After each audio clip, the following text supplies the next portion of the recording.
So here with the medium static ducted unit here, you are able to change the external static pressure. Ultimately, this static pressure is just the airflow that comes out, increases or decreases the CFM of the system here.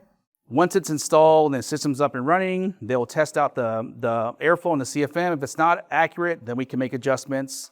That said, it'll be another option code. Make sure when you're doing the option codes, this is all in the installation manual and the service manuals.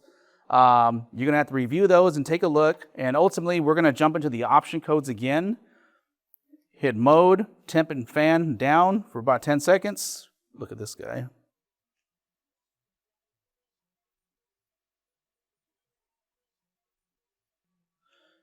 Wind free and max.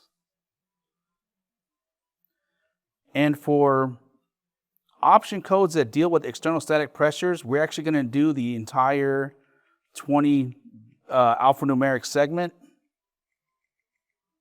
We're going to double check them. 1 Charlie, 3 Foxtrot, Charlie Charlie, 5 9, Alpha 8, 7 2, 3 2, 8 7, 2 0 0 0.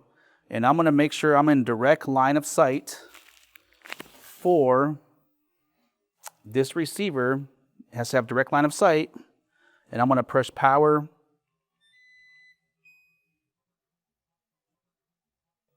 And so that ultimately means that it received my code and the external static pressure is now changed to what I set it for. And it could be any value that's listed in the IOM or the service manual.